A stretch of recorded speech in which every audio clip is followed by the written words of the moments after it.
Are you looking for an internet radio station with a unique blend of talk radio and an eclectic musical flavor? Join Stardust Radio today at www.stardustradio.com, where talent and technology meet. Climate change could affect our way of life, reduce your greenhouse gas emissions, and help control climate change. Visit www.vcr-mvr.ca. Brought to you by the Voluntary Challenge and Registry, Climate Change Central, and this radio station.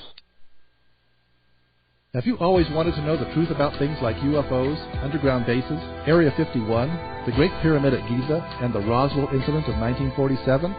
If so, look no further than Dennis Ballfacer's cutting-edge research. There's no woo-woo factor here, folks, just the facts as he researched them. Dennis's lectures are available on video and audio cassette. For more information and free access to Dennis's research, visit his website, www.truthseeker@roswell.com. That's truthseeker@roswell.com. The truth is here. And now live from Riverside, Iowa, the future birthplace of Captain James T. Kirk of the USS Enterprise. Another episode of Wake Up USA, a UFO study. Your host this evening, Joe Montaldo. Good evening and welcome to another episode of Wake Up USA, a UFO study, a Stardust Radio production. Now being broadcasted live in SRN 1690, Riverside, Iowa. Good evening, ladies and gentlemen. I'm your host, Joe Montaldo. Tonight's guest is going to be Lynne Kitei. Most of y'all should be familiar with her. We affectionately like to call her the Phoenix Lights lady these days, but she's done quite a lot of work in Phoenix. Look forward to talking to her, especially since we have our own investigators out in the area. It makes it a little easier for me because now I can compare notes. I've read some of her work. I've talked to her when I was at the X conference. She's a very formidable lady. I think she'll make a great guest tonight. So in a few minutes, I want all y'all to welcome her. A couple of things I wanted to talk about right quick and the American Astronomical Society yesterday, it announced that, y'all know about binary stars. Originally they said that it was impossible for planets, Earth-like planets, to form in binary stars. Well, not only have they found out they were wrong, but it seems that they can form 3 to 4 times faster in a binary star system versus a regular star system. So I found that interesting. That's another one of those science facts that science was once again wrong on. But they have corrected themselves, so you got to give science credit. You know, it is policing itself. So that always makes me feel better when I see them catch their own mistakes or admit to their own mistakes, I should say, because they tend to make a lot of them and they don't tend to admit to all of them. So anytime they admit to... Also, NASA's Stardust spacecraft. I don't know how many of y'all were familiar with the Stardust spacecraft. It's the one that went out to the comet and retrieved the particles and bringing it back. It will be bringing them back real soon. I believe, I think it's January 15th. It's due to put its probe back in our atmosphere. Now, this is the first time we've ever done this, ladies and gentlemen. This is the first time we've gone out and collected particles like this and brought them back to our planet. The U.S. is the first time it's done it, not including the Apollo missions on the moon rocks. But this is the first time we've ever done anything like this. Now, I find this very fascinating. At first, this spacecraft flew 2.88 billion miles to collect round trip collecting this dust, and it's bringing it back to our planet. But are we sure that NASA took the right precautions? This dust is sterilized. There's no way it can contaminate the atmosphere or leak or cause any harm to anyone on the planet. I mean, this is, after all, materials that's not native to our planet, and we are not familiar with it. So I was just curious. I haven't really heard much on what NASA's done to ensure our safety on these. But it is interesting to watch them pull these programs together and get this together because it's something that keeps people interested in the space program. We may actually learn or gain some decent knowledge from these expeditions. I'm all in favor for robotic expeditions with NASA. Of course, I don't think we should do away with the manned program because the manned program is what actually gets people involved. To be honest with you, it's like the rovers. There were a lot of people interested in the rovers, but way less than NASA originally expected. They really expected a much bigger viewing audience initially than what they had. And that's due, it was a robotic mission. Now, if that would have been a man standing on the planet, now this is CNN's numbers. CNN said if we landed a man on Mars, they would guess that between 90 and 95% of the population of the planet would watch the landing, which would generate quite a lot of interest in the space program, all the way around the board, not just ours, but in several space programs. So it's something I wanted to bring up because, you know how I am about NASA and the Eurospace Agency and the Russian Space Agency. It's really kind of feel that they really have let us down in many, many, many, many, many ways. So I feel it's our job as taxpayers to kind of keep an eye on them and police what they're doing and what they're not doing. I mean, come on, guys, we're footing this $120 billion bill to go to Mars, so don't you think we should have a little say in what goes on?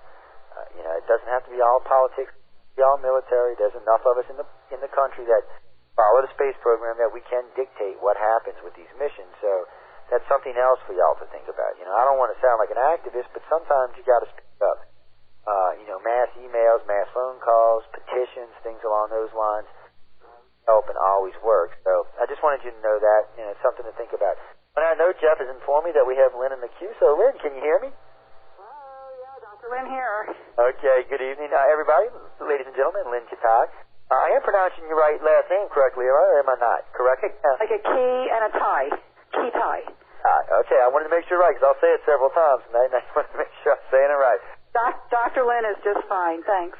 Okay, let me get you to tell the listening audience a little bit about yourself and how you got involved in this, and then we'll start the interview from there. So, actually, it's quite amazing and wonderful and exciting and also intriguing. I had no interest or knowledge in this topic at all. I am a medical doctor. Actually devoted my life's work for almost 30 years now to community education. I started at NBC in Philadelphia doing health tips for the community. A syndication grew from that.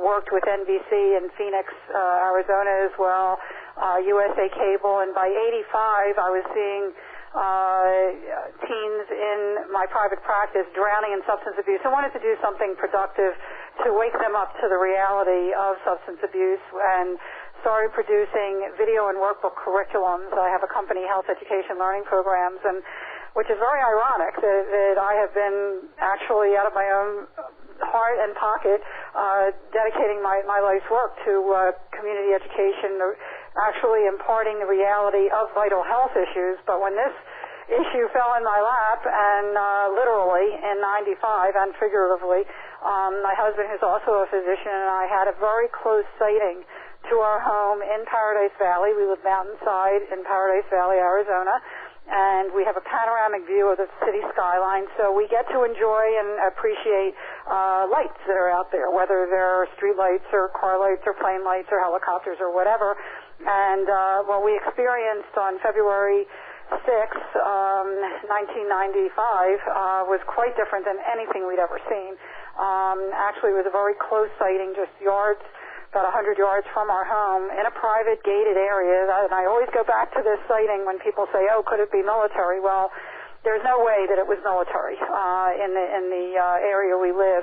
And what we saw were actually 3 amber orbs in a triangle formation, like a pyramid, one on top and 2 closely aligned underneath. And if anybody would like to take a peek at some of the pictures, they're on my website, www.thephoenixlights, one word, plural, thephoenixlights.net. At any rate, we did experience them. I did get pictures of them, but I didn't even know who to show it to because I had no interest or knowledge, nor did my husband, who's also a physician, in this topic. So I just wondered for 2 years what the heck we saw. I mean, this was obviously advanced technology I didn't know we had on Earth, and I did get pictures of it. And then 2 years later, these orbs, and I call them orbs because the light did not extend outside the edge. They were self-contained, and the color within each orb was very different. I mean, I really took a mental note because it was so extraordinary a sight of what they looked like, the size, the shape. They were about 3 to 6 feet each. They were oval shaped, like an egg on its side. They were uniform color throughout, very different than anything I'd ever seen. They didn't glare at all. Every other light out there, immediately I noticed, glared. And when each of them disappeared, I have to tell you, I mean, it seemed that not only was there an intelligent presence watching as we were watching them, but when each one disappeared, it seemed as if it didn't go anywhere, that it was still there, but we just didn't see it. And the only thing I can relate it to as a scientist is that it went into another dimension. But at any rate, I wondered for 2 years what this technology was, why we saw it, and et cetera. And we can get into that more if you like. But at any rate, they reappeared again 2 years later, 2 months before a mass sighting throughout the state, which we can talk about in detail. But 2 months before, which is very important, actually, data for this whole thing, I happened to catch the same formation, mile-wide at least, formation of these orbs in an equidistant line, head-on, 6 pictures in a row, head-on, turning into a V-shape, what people would describe 2 months later during a mass sighting. And it was so unnerving that I actually called around the next morning and found air traffic controllers at Sky Harbor International Airport who had seen the same thing, did not show up on radar. They didn't know what it was, and it was in restricted airspace. And we started conversing, and I continued taking pictures of these orbs in different formations, up to and including March 13th, 1997, where thousands of people, and this is really important to note, thousands of people were outside on a very clear, quiet night, looking skyward, purposely to catch a glimpse of the Hale-Bopp comet, which was very clear in the northwest sky. When they also saw, and this is throughout the state, and actually I just met with an airline pilot today who emailed me yesterday that she had seen the same formation in Las Vegas, and I have now that I've come out with not only the book but the documentary, which we can get into, I've had so many emails from people, not only from Nevada but also New Mexico, who were seeing these phenomena at the same time that we were seeing them throughout the state. So whoever did this, when thousands of people were purposely looking up at the sky, obviously wanted to be seen. And we're talking about witnesses that saw either these orbs, these lights that seemed to be attached to something, but they couldn't quite see what it was attached to, as if there was a force field in between these lights holding them together, or they were attached to something. And some people actually report that they saw a craft, that they saw gunmetal on the bottom, that it was that low, very low altitude, very slow. Most people describe it as 30 miles an hour. Some people did see it take off at a tremendous speed. Technology that, it was just extraordinary, and certainly what was most profound to me is that not only for myself but for others, it really changed their worldview and changed their lives dramatically afterwards. And there is so much to this story, but there's a lot more to this story than March 13th, which we can get into if you like. I've read up quite a bit on you, and Phoenix Lights I've always followed, mainly because we have a big following of ICAR members in Phoenix, or in Arizona, I should say. I shouldn't say just in Phoenix, but we have a large base of members in the Arizona area, so they're always sending us photos or catching things. And there's a lot of things going on here to this day. I mean, I have photos, again, on my website that are extraordinary. I mean, formations and things that are unusual that to this day, and I took extreme lengths, because I have to tell you that, again, I knew nothing about this, and it wasn't until I happened to catch the 3 lights above the city on footage the night of March 13th, and had already set up an appointment with a MUFON UFO investigator. The morning, I walk into his house the morning after the mass sighting. Unbeknownst to me, there was a mass sighting. And he asked me if I had seen, the formation. And I said, well, it was the same formation in the same location as 2 months before that I had described to him. He said, no, you don't understand. Hundreds, if not thousands of people saw this formation or a craft throughout the state for hours. And his phone was ringing off the hook, and NBC was going to be there in a half an hour. And I said, whoa. I said, I worked with NBC in the early 80s, and, they might know who I am, and I don't know what we're dealing with here. And this isn't about me. It's about the data. It could be military. It could be a hoax, whatever. Why don't you take a copy of the footage and share it with the media? I'm happy for people to see what we had seen.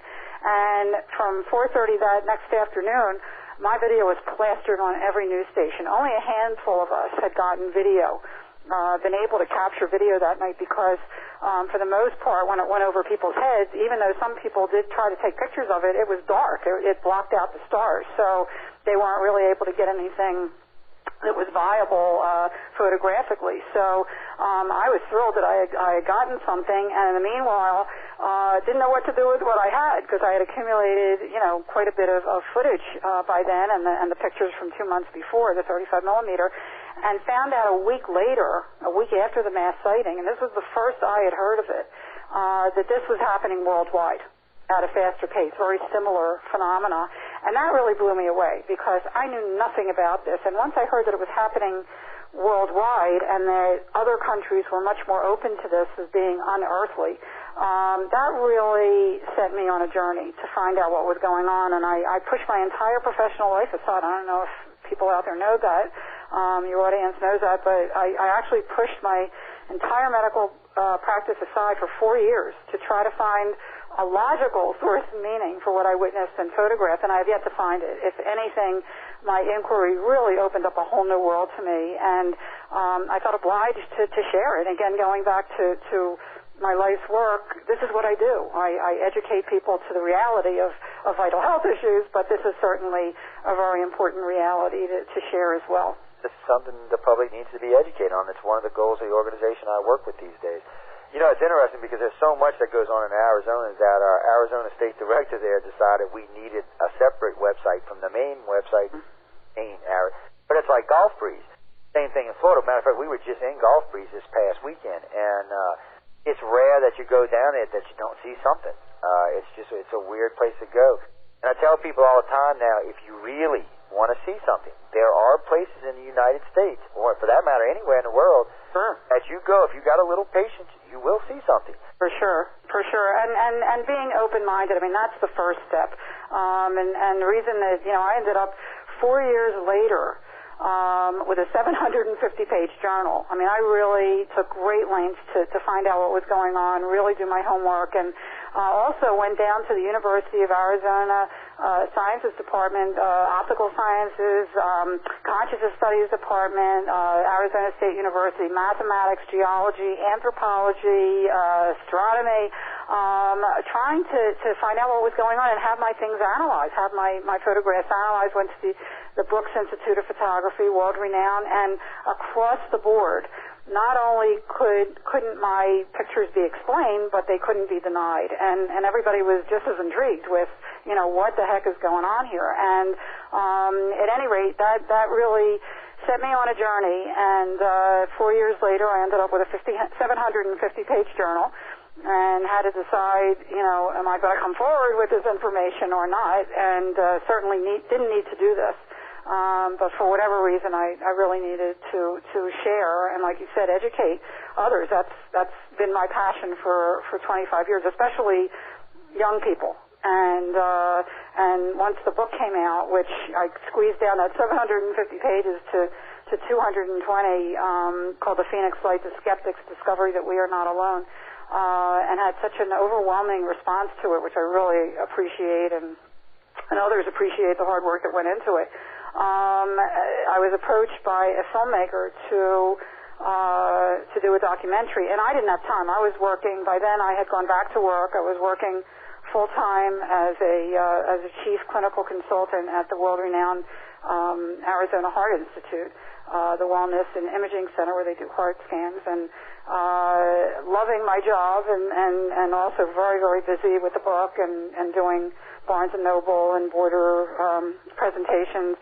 And yet, in the middle of everything, not only was the filmmaker, Steve Land's, very, very persistent, but I was invited to speak at a school, which really was a sign for me, because here I was at a middle school with over 200 students on the edge of their chairs. You could hear a pin drop. It was unbelievable how thirsty these young people are for this information. And I realized there's really a chunk of history missing from our history books. And it's time that, we get this information out there and address it and accept it and study it.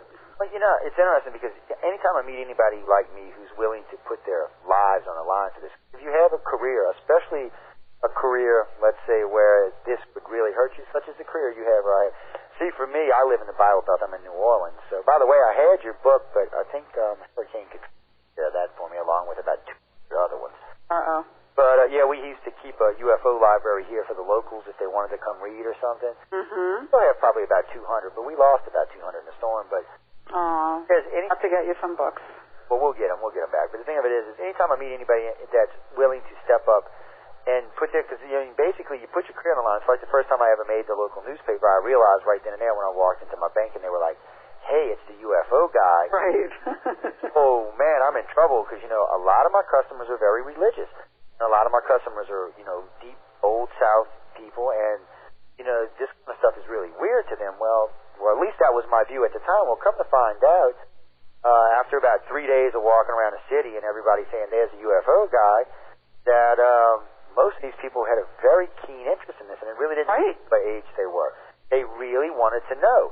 Absolutely. I have to tell you, I was really blown away because, again, I took a giant risk coming forward, and I also knew if I didn't come forward as myself, I wasn't going to get the book published. And at this point, I really just wanted to get the information out there, did a lot of soul searching, and didn't know what reaction there was going to be. Well, I have to tell you, since the book came forward, and certainly since the documentary was finished, because then I decided after I spoke at the school and realized, this is my passion is education, especially for young people.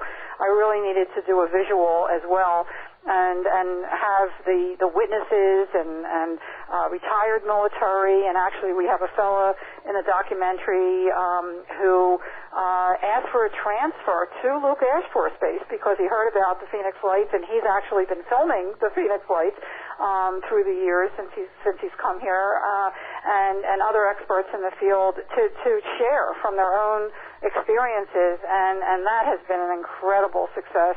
We won the New York International Film Festival Best Director Award, and we just recently won the 2005 Sci-Fi International Film Festival Best Documentary Award, and we have some other screenings as well, and it's just been a joy, and I was surprised too. I mean, as you said, I started receiving dozens and dozens and hundreds of emails from people throughout the world that had experienced something that's real to them. And I have to say, as a physician, there is healing to be had here. Many people have experienced something, and they're afraid to talk about it, and they might think they're crazy. And I have to say that most things can be explained, but there is a small percentage of things that cannot. And just because we might not have the technology yet to definitively define what these things are, it doesn't mean they're not real. And it took 17 centuries. Think about that one. For us to realize after the advent of the microscope that there are zillions of microorganisms, tiny microorganisms all around us, even in our bodies. And just recently we discovered that there are electromagnetic energies around every living cell that helped us develop the MRI, the magnetic resonance imaging machine. Well, again, just because we can't see these tiny living entities or the electromagnetic energies or gamma rays or radio waves and so many other things, it doesn't mean they're not real. So it's time we get this out in the open and we start addressing it and accepting that we are not alone.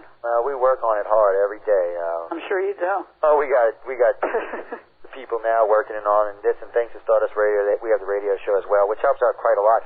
Oh, by the way, ladies and gentlemen, if you're inside the virtual auditorium, if you would like to see the pictures Lynne and I are talking about, our site is posted right at the top up there. Help yourself. Just click the link and go. If you're outside listening via the radio, I'll get her to give you the address one more time. Why don't you give it to them right quick, Lynne, so if they want to go look because we're ready to go to break in a few minutes so they can surf while we're going to break.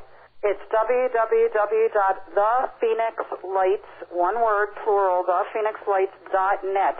And they can look at some pictures. They can also look at a couple of interviews that I did for Fox and MSNBC, and also the 2-minute trailer for the documentary is on there. And if they're interested in getting the book through Amazon.com, which has a great price, or a signed copy, or the documentary, they can do that as well. Yeah, I'll be sure. Go check it out. I've seen a lot of the photos. They're really nice. It's interesting because 2 of our investigators that live down there got some photos just recently. They'll be posting those as well. When they do, I'll send you an email and you can. Sounds great. But being that what you do for a living, you didn't get any hard feedback because I do catch a little flack from some of my customers. Not so much the customers that I'm doing work for, but more along, I should say, the vendors. And they do give me a little flack about it. I think it's more in good nature than it is anything else because most of them always ask me questions, but I do find, it is a lot better than it was 10 years ago. Absolutely. I have to tell you, I could not have come forward 5 years ago. That's how bad the environment was. I think 9/11, as horrible as it was, did jolt people's consciousness to realize that there's a lot more to reality than what we think, and it really has opened a lot of people up to at least listen and at least learn, and that's what all this is about. I mean, it really is to open us up so we can move forward in our own evolution. I mean, there is a very profound message here that people are getting worldwide from these phenomena, not only the unexplained aerial phenomena, but in my book I found very interesting as I was inquiring with witnesses. Are you going to take a break soon, or can I go into this for a minute? We're getting ready to go probably in about 30 seconds. We're going to probably... Oh, okay, well, let's come back, because I found a connection between all unexplained phenomena, and I really did a scientific study of that at university level, which I'd love to share with your listeners, that really, really proves that not only aren't we alone, but we're all connected. And there's also a very profound, important message to all these experiences that people are really having worldwide. Well, on that note, ladies and gentlemen, we got to take a break, so I want everyone to please stay tuned to Wake Up USA, a UFO study, a Stardust Radio production, now being broadcasted live on SRN 6. I'm your host, Joe Montaldo, and we'll be returning with Lynne Kitei to take some questions from the virtual audience, so please stay tuned.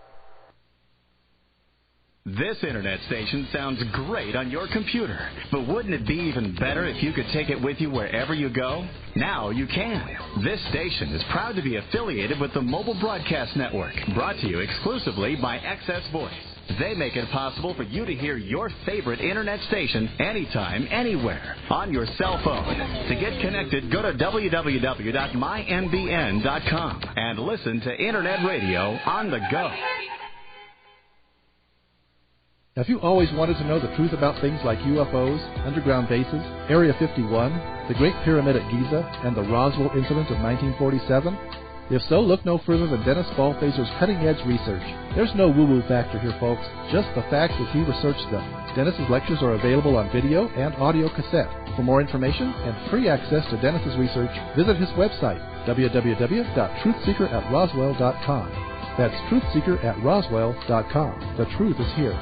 Climate change could affect our way of life. Reduce your greenhouse gas emissions and help control climate change. Visit www.vcr-mvr.ca. Brought to you by the Voluntary Challenge and Registry, Climate Change Central, and this radio station.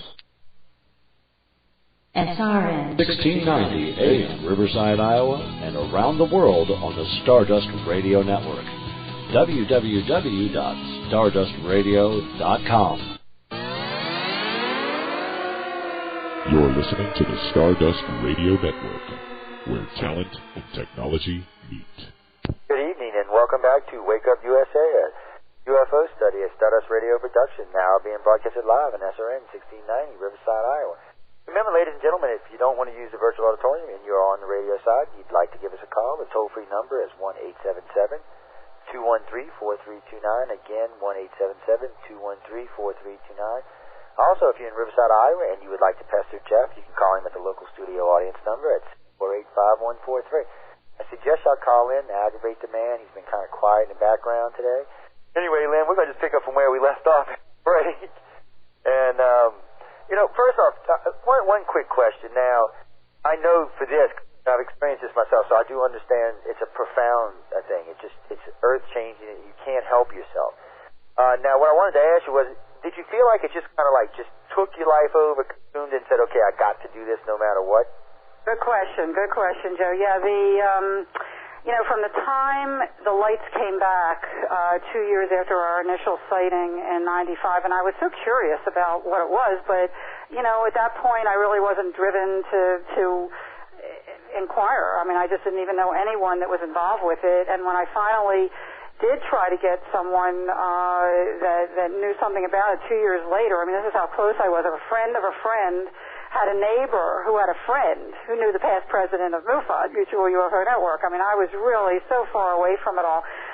But once the lights came back in January of 97, 2 months before the mass sighting, and the second night of which I caught this incredible array, 6 pictures in a row, and, you know, I have to say, I mean, it was just so unusual and so unnerving, because it was so huge and strange, that, you know, I really felt compelled, and almost driven to take pictures every time they popped up in the sky, and that's why I have an incredible collection, because I really was on top of it, and I guess as a scientist, and that it was bringing out the scientist in me, I really wanted to document everything as much as I could, and then once I started, you know, keeping the journal and finding that, you know, once I started looking, I found such credible information from scientists worldwide, and you know, we talk about Dr. John Mack and Dr. Richard Haynes with the Foo Fighters in World War II and pilot reaction to these orbs. And, I mean, they've been around a long, long time. And Dr. Astronaut Edgar Mitchell, and on and on and on, that I started contacting Linda Moulton Howe, and you know, just to find out information, because I knew nothing about this.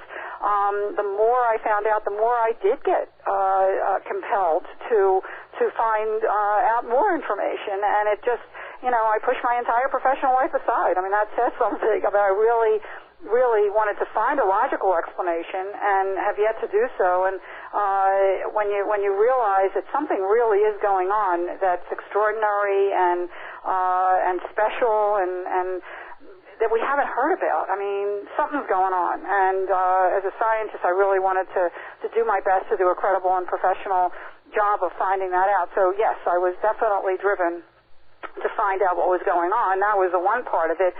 But once I did compile 750 pages of fabulous data that could not be denied, you know, I again had to do a lot of soul searching because I was taking a risk to come forward, but in good conscience, I couldn't stick what I had in a drawer. I continued to take pictures of these things and continued to try to find out what they were, and nobody knew, and you know, it just came down to it that it just seemed too important to not come forward, and in that sense, yes, I was definitely driven to share, and also because it's my life's work. I mean, education is my thing, and really wanted to do a good job of doing the homework for everybody else. And now that that's done with the book, and then the documentary as well, which the documentary, by the way, is really an overview of the whole topic. The Phoenix Lights event itself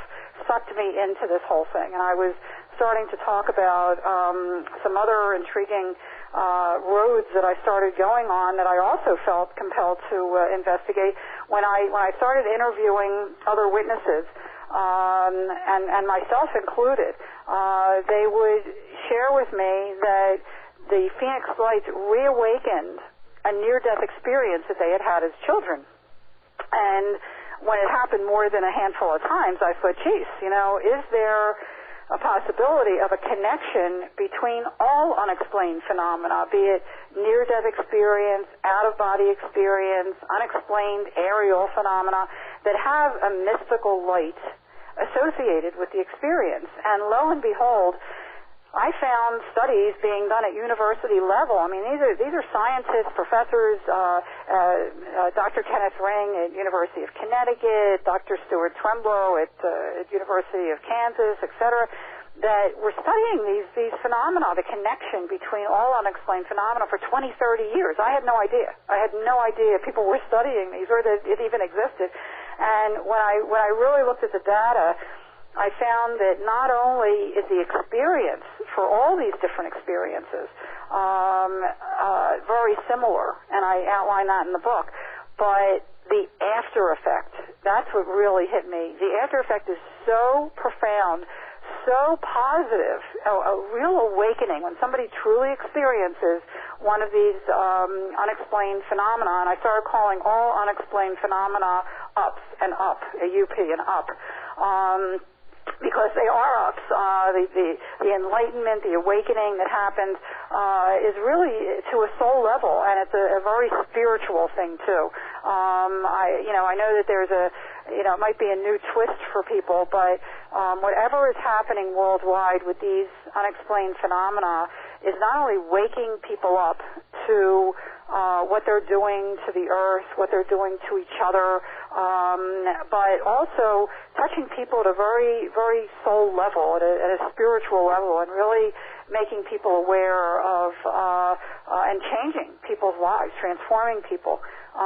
So I thought that was important to note and to share. And we, in the documentary as well as the book, I get into a real overview of the whole topic, including this, the history, and that's another thing. I mean, I had no idea the history of all this. It's important, and, well, most people don't realize when I talk to them, they say, well, yeah, this started about 50 years ago. I said, oh, no, you better go do your homework. Exactly.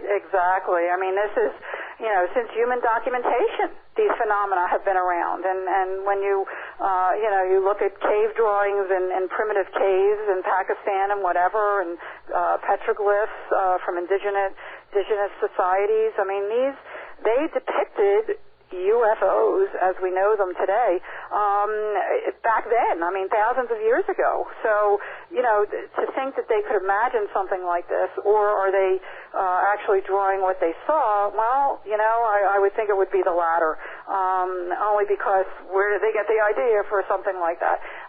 Plus the fact in the Middle Ages there's lots of pictures that were paintings that were that had UFOs, what we would call UFOs in them now. So it's pretty interesting when you really look at the history. And the other thing that I alluded to before is that a lot of other countries, and we're talking India and Peru and even China, and other cultures are much more open to these phenomena as being unearthly, even in the United States. I mean, there are native cultures right here that I've spoken with personally. It's part of their culture. They don't even think about it. I mean, there's two major mountains here, which intersect. The South Mountain, which is right behind the airport from our view, and a little further back, further from us, are the Estrella mountain ranges. Now, Estrella means star in Spanish. And in between these two mountain ranges where they intersect, where most of my photographs of these unexplained phenomena are occurring, which, brings up the question, is there a gateway there, which is possible, I guess. But at any rate, the native culture there, the Gila Bend River Indian Reservation, is right there. It's very sacred ground. And they have admitted to me, there are residents there that shared with me that they have been looking up at these orbs for centuries. Yeah, they have. They call them sky beings, light beings, and they feel that they're very spiritual, that they're their ancestors, they're part of their culture, and they get very excited, and really it gives them a sense of not only a connection to their ancestry, but it's just part of their culture. It's no big deal for them. And, so that's really interesting to note. The other thing that you mentioned before that I think is really important too, I've been really lucky. I mean, I have to tell you, I really have been overwhelmed and blessed by the response to my work, because it's very heartfelt, and I think people can appreciate that. But even more than that, even my co-workers at the Arizona Heart Institute and other doctors, I couldn't believe once I came forward, and they called me Dr. X for 7 years, by the way. Stayed anonymous for 7 years. Jim Delatoso and Mike Tanner, the main investigators here locally, they were the only ones that knew.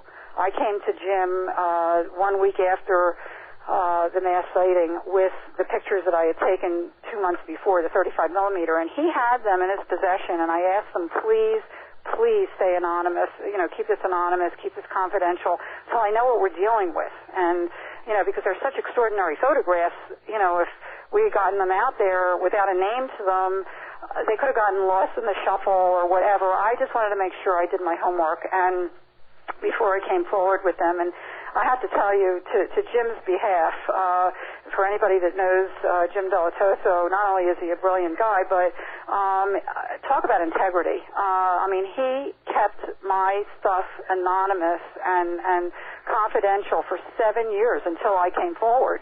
And, you know, he got a lot of flack for that because there were a lot of investigators and other people in the field that couldn't understand how he could come to conclusions about the Phoenix Lights with just the videos that he had. And no one else had 35 millimeter but myself. So, but he was working on my 35 millimeter, analyzing those, and came to some really amazing conclusions that they did not fit into any earthly spectrum. I mean, he compared them to every other light spectrum out there, and you know, including car lights and street lights and helicopters and planes and stars and hail bop and et cetera, and you know, and very thoughtfully and very meticulously analyzed the 35 millimeter. He caught a lot of flack for that. And I have to tell you, to this day, I am indebted that he kept it confidential, and I'm thrilled that now it's out in the open, and especially in the documentary we go into detail about his analysis. But and even Brooks Institute of Photography agrees that what he did was top notch. So so for that, I'm really you know, happy that that's gotten out there. But on the other side, I've been really lucky. I have not had any flack. I've gotten a few emails from people that say, oh, they're definitely flares, or definitely military or whatever, but I know what I saw in 95, and no matter what else happened, I saw these things up close and personal and got pictures of them, and no one can ever tell me that these were military. I mean, it's just impossible. Well, that's one of the things I always love, Lynn, is how that people are going to try to force their view and try to make you see something that you know you didn't see. Well, people, you know, that's the other thing too. Luckily enough, I had pictures, you know, that you know, just show what was there, and they've been analyzed, and you know, even Dr. Bruce Maccabee showed them at the MUFON International Symposium in 1999. While I was still anonymous, as true unknowns. I mean, they cannot be explained. And what's really interesting, Joe, I have to interject, is that while my husband and I were looking at these close orbs, in the background, in the pictures, which the note for a couple of years, until I went back to the pictures, found that I had more pictures than I even thought I had because they were blank. They looked like they were blank, and found that indeed there were lights and orbs in the background in the same location as what happened 2 years later when my husband and I were looking at the close orbs. So I have documentation. I have photographic documentation of these identical phenomena in the identical formations 2 years before the mass sighting, when my husband and I were having the close sighting. And by the way, during the mass sighting, there were a number of witnesses that reported that they actually saw these orbs detach from the main object, go out into the environment for a time, and then redock with the main object.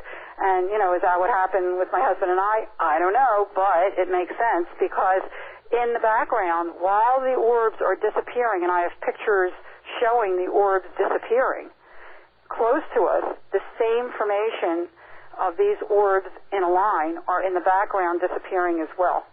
As 2 years later, 2 months before the mass sighting, same location, same phenomena, and during the mass sighting. And I also have pictures since the mass sighting that show these orbs in the same formation in the same location.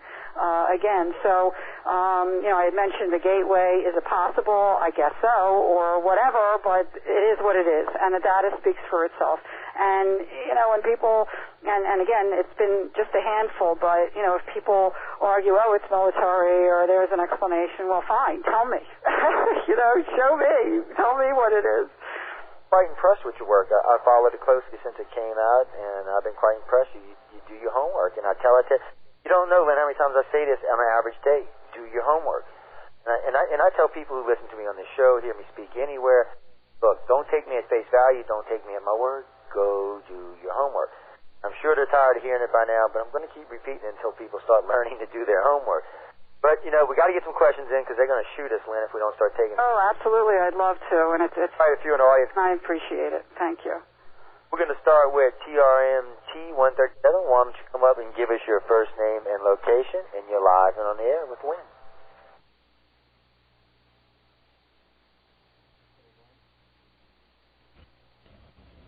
Good evening, Therese from Massachusetts.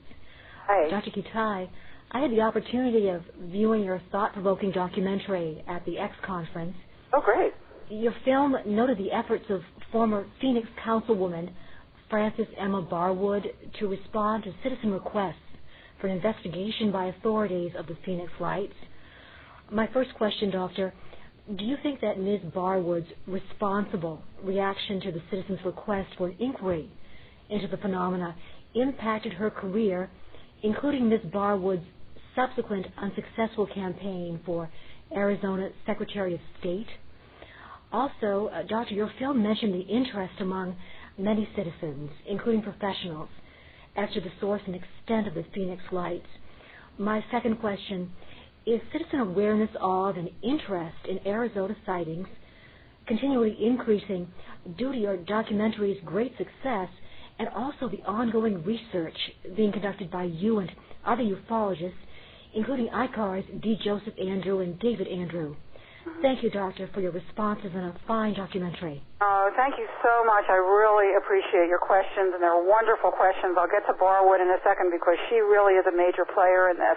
To answer your question, and actually it goes back to what we were starting, you had asked before, Joe, as well. What's really amazing to me and very rewarding is that the mindset, particularly of the residents in Arizona, has really changed since the book came out and certainly since the documentary came out. We had sold-out houses, and in fact I had a call today from the Harkins movie complex.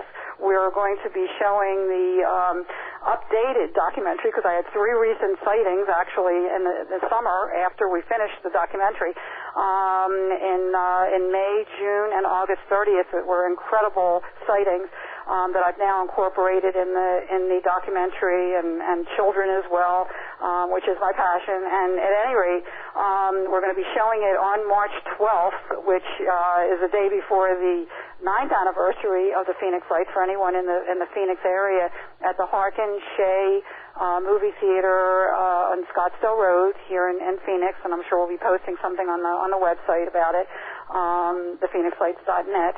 But at any rate, the mindset here of people, not only, as I mentioned, there's a fella from Luke Air Force Base that asked for a transfer to Luke Air Force Base. He's in the documentary just to see the Phoenix Lights, and he has been photographing them, and other people have moved here purposely to see the Phoenix Lights, and they are photographing them and witnessing things. The other thing that's really been very rewarding, not only the open-mindedness of many people here that are realizing that things are happening and they're looking up. They're looking for these phenomena to occur, and they're seeing things, and some people are and some people aren't, and frustrated that they're not.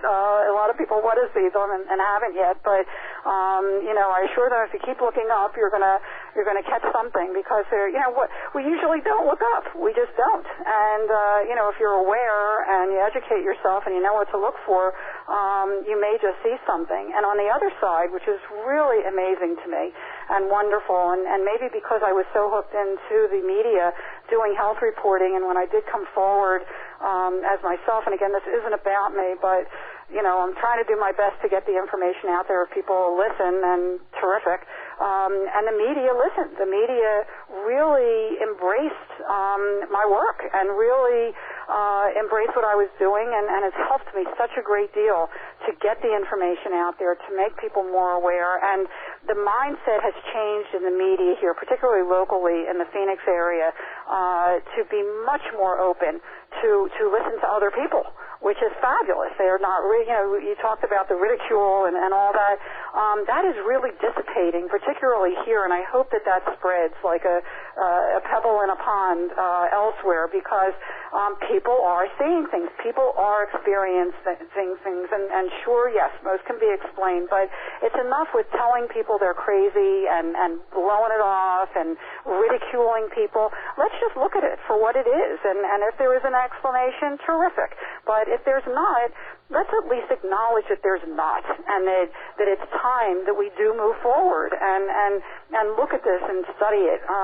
That unfortunately hasn't happened enough worldwide, but it is happening more and more. And again, other countries are really, I mean, there's Belgium in the 90s had similar sightings, and the Belgium came to the United States and said, "Are you doing this?" The United States flatly denied that they were. Well, Belgium worked with civilians and worked with the university, and that's happening in Mexico as well, and other countries as well. So, China has an elite group of scientists studying these things. That says something. They're studying these unexplained phenomena quite seriously, and that's terrific, and it's got to happen more and more here as well, and hopefully at university level. I'm certainly going to try to help in that behalf. In fact, I was just asked to be on the advisory board of the Exopolitical Institute. It's really a group that wants to educate people. I mean, they want to promote research into the key factors here and the evidence of extraterrestrial or unearthly presence. They want to promote the awareness and understanding of all evidence concerning different extraterrestrial races and their impact on the social, economic, and cultural, political processes. They want to promote peaceful cooperation with these unearthly beings that evidence suggests that, are aligned with the advancement of global peace and human empowerment and human sovereignty, and prepare humanity. And that was one of the major reasons I came forward, because nobody's preparing anybody. I mean, there's so much denial here in the United States and in our culture, and trying to either blow it off, and I'll get to Frances Barwood, because she was a big player in this and really helped bring this out into the open. But someone has to prepare. We have to start preparing humanity for open interaction with these other human beings, other intelligent beings. And whose existence is supported by credible evidence, such as my own, and assist in public dissemination of the technologies and of the information, and promote full disclosure. Obviously, is important, but we really have to start getting it together, both within each individual, to get that information to the public, as well as to start to formulate what we're going to do when we do have open contact with these beings. So I think the Exopolitical Institute is going in the right direction. There's other groups, certainly that are doing wonderful work and just trying to educate, which is really important. Now, going back to Frances Barwood, I'm so glad that you brought her name up, because I have to tell you, I could not have come forward if it wasn't for Frances in so many ways, because she had constituents, and she did not see the sighting on March 13th, but she had hundreds, I mean, she estimates 1,000 at least, of her constituents calling her, because after the mass sighting, which was interesting in itself, because, again, whoever did this wanted to be seen. And they were seen by thousands, tens of thousands of people here in Arizona and elsewhere, as we alluded to in Nevada, as well as New Mexico, on the night of March 13th, 1997. And then there was no investigation or explanation. In fact, when people went to their congressmen and the senators and so forth, and the governor and the mayors, it was like, what? Something happened on March 13th? And come on, I mean, we're talking a major event occurred throughout the state that really touched people very deeply, and they're blowing everybody off. Well, it was very frustrating for anyone that had witnessed these phenomena, just for the fact that there was no investigation, no explanation, until Frances Barwood came forward at a council meeting, and she was also vice mayor, by the way, of Phoenix at the time. and just innocently, because she had had so many of her constituents call her office, just innocently asked, why isn't there, maybe we should look into this. And she was blasted. I mean, talk about ridicule, talk about in the paper with cartoons, and it was just horrible. I mean, I saw this firsthand. I saw what was done to her, what was done to other witnesses that came forward. It was horrifying. It was really very, very not only unprofessional, but it was awful. I mean, it was an awful situation where anyone that wanted to come forward with information, and I was so glad that I had stayed anonymous doing my homework, because anyone that came forward, including Frances Barwood, was blasted by the media. And at any rate, she didn't give up. She was a really strong lady, and she knew that people had seen something and experienced something that was real to them and that needed to be investigated, and she really kept on it. And to the point where she ran for Secretary of State, and one of the biggest parts of her platform was getting answers to the Phoenix Lights event.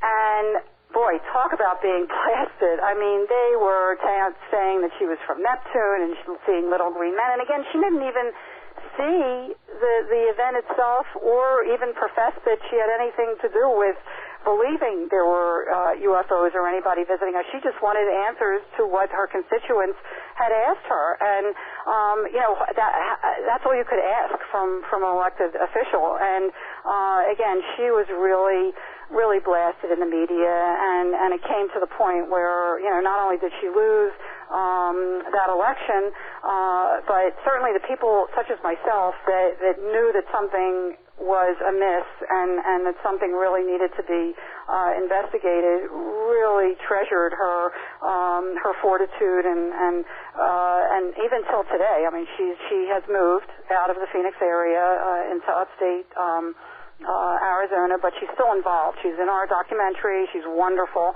in the documentary, and she tells it like it is. And she went to McCain. She tried to find out, from big sources what was going on, and she just, was stonewalled. And as everybody else was, including myself, I called around to every military base. Got to stop you right there because we got to go to break.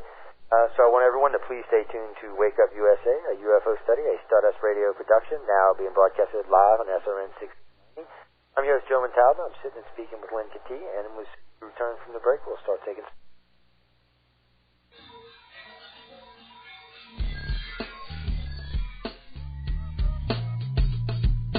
Talent.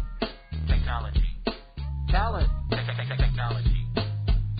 Technology. Talent. Technology. Talent, technology, talent, technology, talent, talent, talent, talent, talent, talent, talent, talent, talent. The Stardust Radio Network, where talent and technology meet. Have you always wanted to know the truth about things like UFOs, underground bases, Area 51, the Great Pyramid at Giza, and the Roswell incident of 1947? If so, look no further than Dennis Ballfazer's cutting-edge research. There's no woo-woo factor here, folks, just the facts as he researched them. Dennis's lectures are available on video and audio cassette. For more information and free access to Dennis's research, visit his website, www.truthseeker@roswell.com. That's truthseeker@roswell.com. The truth is here. Climate change could affect our way of life. Reduce your greenhouse gas emissions and help control climate change. Visit www.vcr-mvr.ca. Brought to you by the Voluntary Challenge and Registry, Climate Change Central, and this radio station. This internet station sounds great on your computer, but wouldn't it be even better if you could take it with you wherever you go? Now you can. This station is proud to be affiliated with the Mobile Broadcast Network, brought to you exclusively by Access Voice. They make it possible for you to hear your favorite internet station anytime, anywhere, on your cell phone. To get connected, go to www.mynbn.com and listen to Internet Radio on the go. SRN 1690 AM, Riverside, Iowa, and around the world on the Stardust Radio Network. www.stardustradio.com. You're listening to the Stardust Radio Network, where talent and technology meet. Good evening and welcome back to Wake Up USA, a UFO study, a Stardust Radio production. Now being broadcasted live on SRN 6. I want to welcome back Dr. Lynne Kitei. We were having several interesting conversations tonight, but I'm going to go ahead and get some more questions in, because if we don't, they will be writing me nasty letters for weeks. I'm telling you, man, they do that. They get really upset with me if I don't take questions. I get really nasty emails. Well, we don't want that, and I love answering people's questions. So a lot of our audience, especially in the virtual audience, a lot of them are researchers themselves. Take advantage of the show, because it's not like UFO 101 or Abduction 101. We go way beyond what you'll hear on most radio shows. We allow for a much higher level of information to be given out on the show that you will. This is information, sometimes you'll hear stuff on here you won't even hear at the conferences. No, that's excellent, because, it's gotten to the point with myself, and I'm sure a lot of your listeners, where it's not, do they exist, if they exist. It's, hey, come on, let's move forward. They exist. Let's get to the next phase and, find out what's going on, why they're here, and start getting some dialogue going. You have the close encounter syndrome, right? Just so you know that. We coined that term about 5 years. Did you ever see the movie Close Encounters? Of course. And in fact, it was funny because it wasn't until a couple of years after the mass sighting that I saw it again after seeing it in the 70s, and this was in the 90s, and it blew me away how very close Spielberg really had it with the amber orbs, and I could really relate to Richard Dreyfuss, I have to tell you. Yeah, that's what I'm saying. That's why we call it. That's what we call it. The syndrome now, because it's so weird that they did it in the movie. Spielberg could be we don't know. Well, I had heard that he actually had an experience and a sighting in Arizona when he was a Cub Scout, when he was a kid up north. But he did a good job with Taken as well, and I mean he wasn't giving that store away, but he did a good job with it. I got to give him credit for that. But let me grab some questions, because I know we're chit chatting and they're going to shoot me. So. Joshie Isha, I see you sitting there patiently, been waiting till the hand's been sitting up there for about an hour now. So why don't you come up and give us your first name and location, and you're live in the air with Dr. Lynne.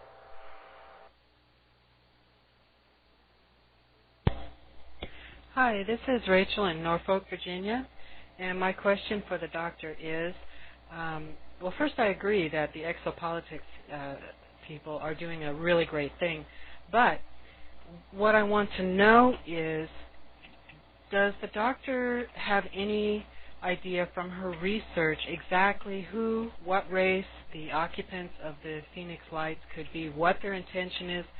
I'm hearing the doctor speaking a lot about enlightenment and awareness and everything, but I'm also familiar with the opinions of like Dr. Jacobs and others like that. So how has the doctor determined, if at all, who the occupants are and what their intention is? Thank you. Good question, Rachel. I have to tell you that, and in the documentary we do say this, if there is one species or race visiting us, there's many. And each with their own agenda, their own reason for being here, and we don't know that yet. That's why it's so important to move forward and start addressing these things and really starting to communicate or trying to communicate to find out what is really going on. And it's funny because David Jacobs actually is at my alma mater, Temple University. I went to undergrad and medical school there, and he's a history professor there. And, everyone comes to the forum, and I respect everyone's opinion. Everyone comes to the forum with a different background, with a different belief system, with a different reality cube that whether it's upbringing or religious belief or whatever, that they're bringing to the table. And I have to say that sometimes when people react a certain way or have their own belief system incorporated into their conclusions, that's fine for them. But it may be skewed, it may not be skewed. I don't know that. I give everybody the benefit of the doubt and try to look for the positive. And that's one of the things I have to tell you. Again, I mean, if there's one visiting us, there's many. And there may be things going on that aren't that pleasant. I mean, in every society, there's good there's evil. And what I've seen and what I've learned from the Phoenix Lights event particularly, I have to tell you, there was not one, and I'm talking now, this is 9 years later almost. In March it'll be 9 years. There has not been one report, and I have been intimately involved with the investigation, with the investigators. If there was any report at all, Dr. Ruth Hover, who is a psychologist, PhD psychologist in Fountain Hills, who actually runs encounter groups for like 20 years, has been dealing with individuals who are seeing these orbs, have had other experiences.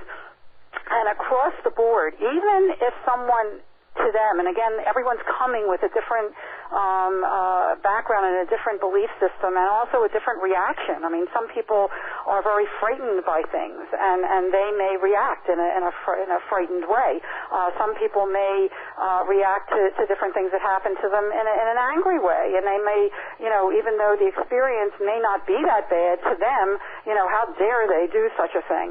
While other people, such as myself, I include myself in this group, are very open to things and look for the positive in things, and they're going to have a positive experience. And the more you look at the data and you see, somebody's personality comes into the fray here when you're dealing with these unexplained phenomena, because we don't have any reference for them. We haven't been taught about them. We don't really have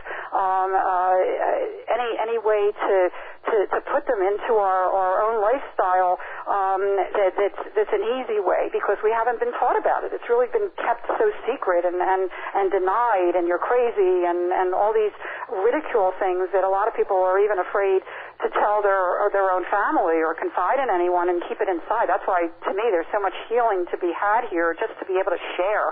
And that's really one of the major reasons I came forward, because it's time we shared and got this out in the open. But anyway, going back to the Phoenix Lights event, there is not one report of anyone being harmed, of anyone being frightened, of anyone being hurt in any way, anyone being abducted.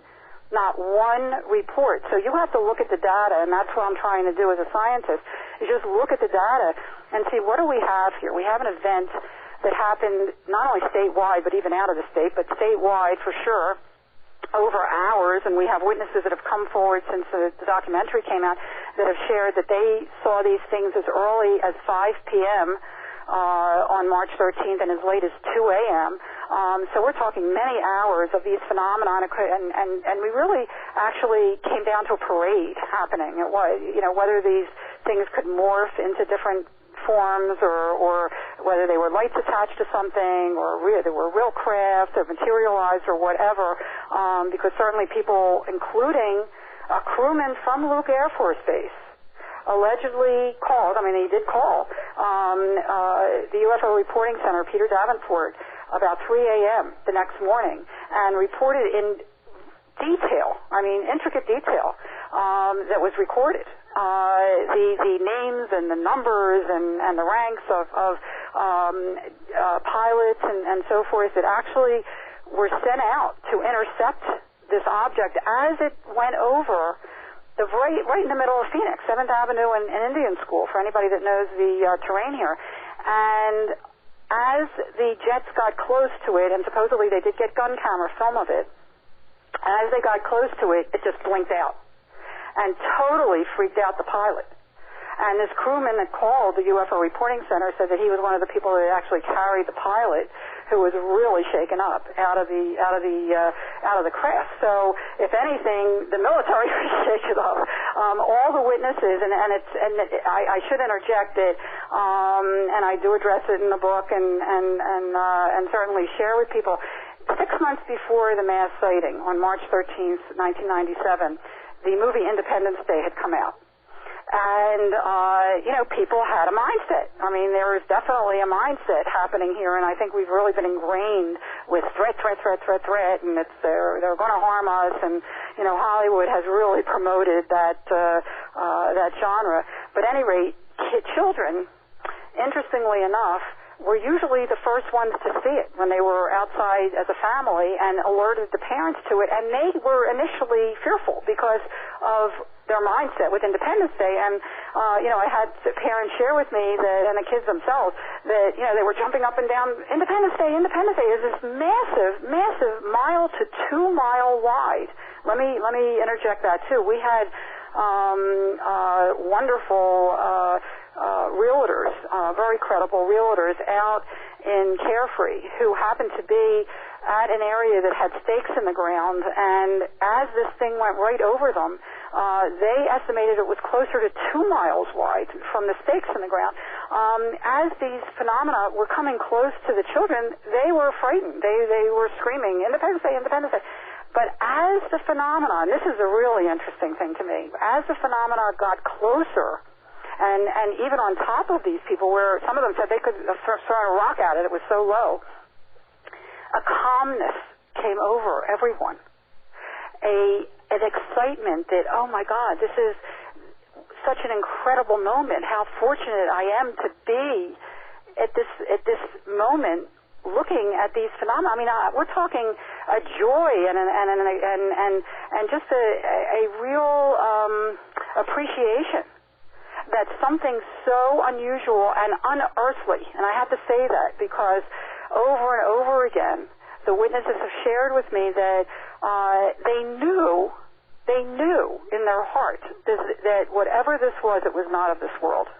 And yet no one was afraid. Once it got close, even the children wanted to run after it, wanted their parents to get in the car and follow it. And that to me is really intriguing. That is, talk about transformation. I mean, we're talking a transformation right at that moment of when it was happening, that we have this mindset so ingrained by the military, government, Hollywood, whatever, that it's a fearful thing, it's a threat, and yet when it comes close, a calmness takes over everyone. And people knew after, and even to this day, I mean, I still have witnesses sharing with me how excited they were and how they felt how fortunate they were to have experienced this.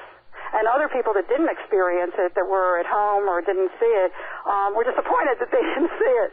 But even more importantly, to answer Rachel's question, what has been said to me as far as the beings, if they are beings, that are navigating these aircraft, from the investigators that I've spoken with, it seems that this phenomena, these craft, are new.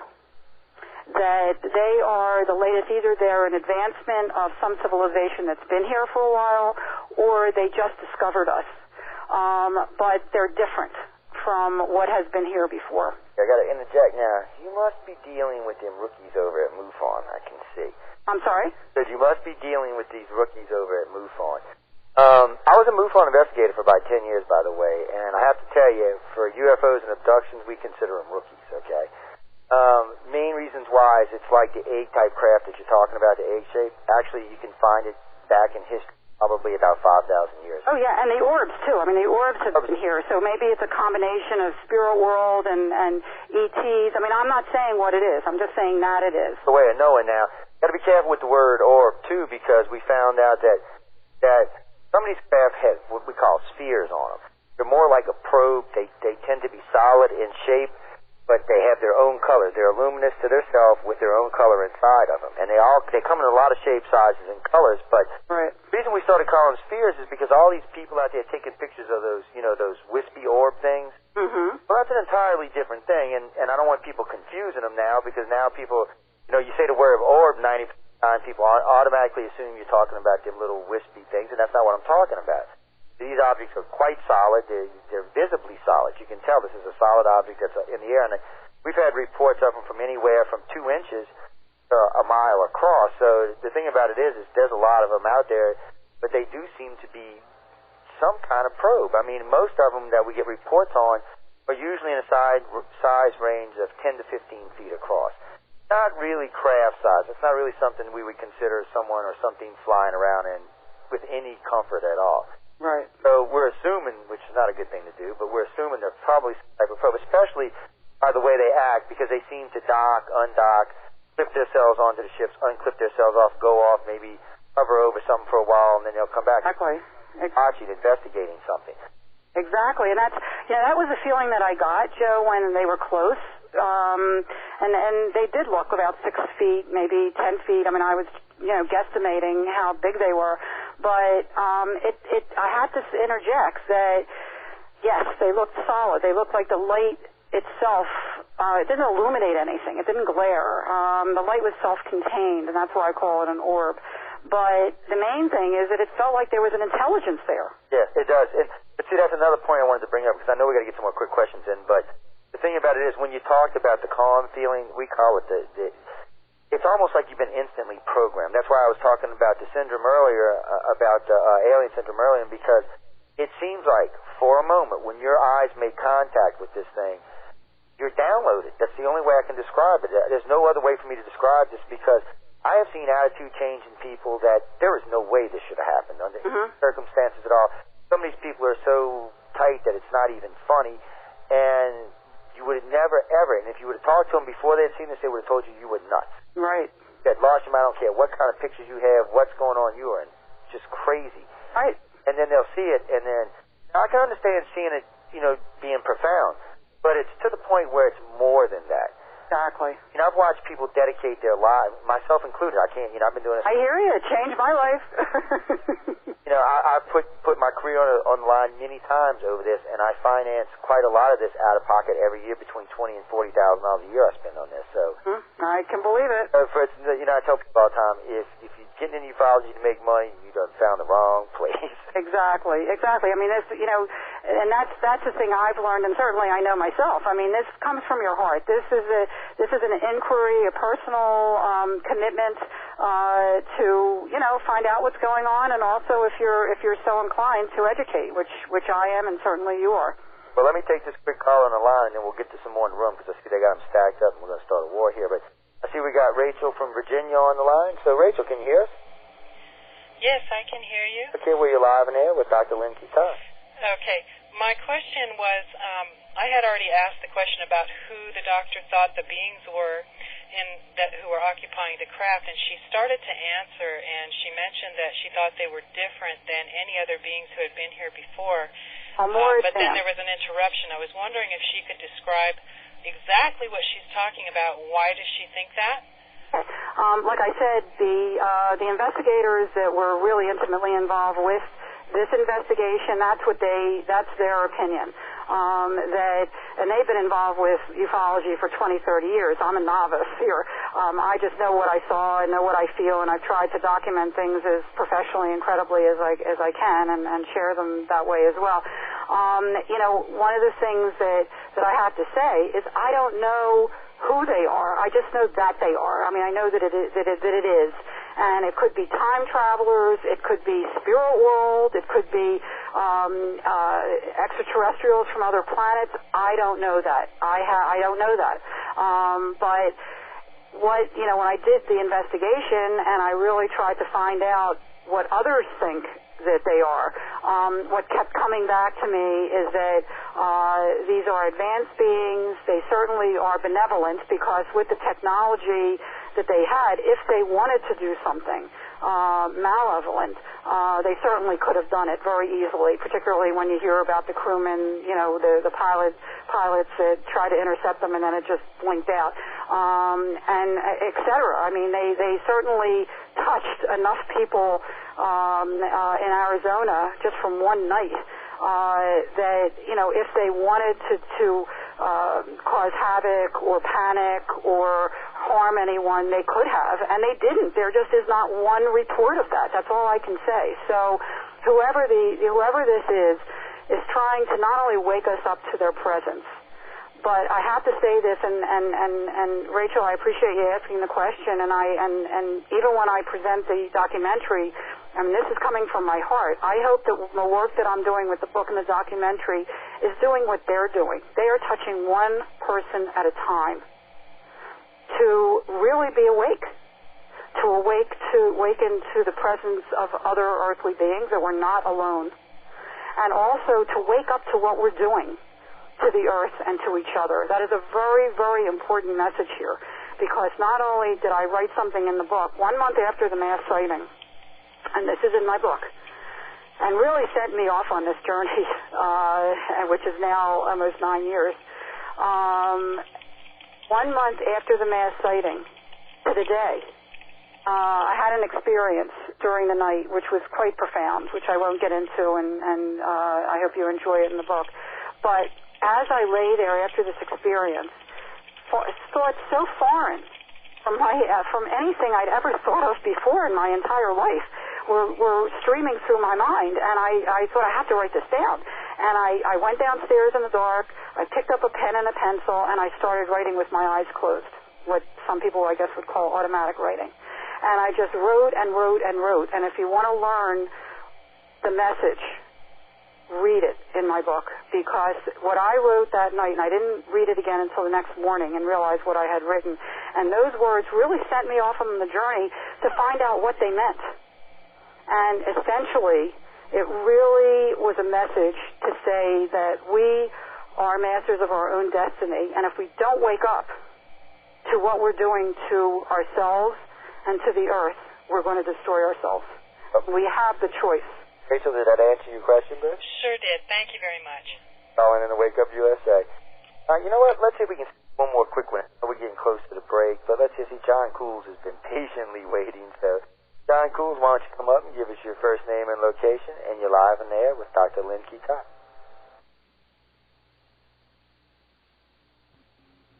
Hey, thank you, Jojo. It's a great honor to hear Lynne Kitei of this documentary. I've seen the documentary too. Wonderful. Thank you. I'm from the Netherlands. I'm a full-time UFO investigator for 15 years now.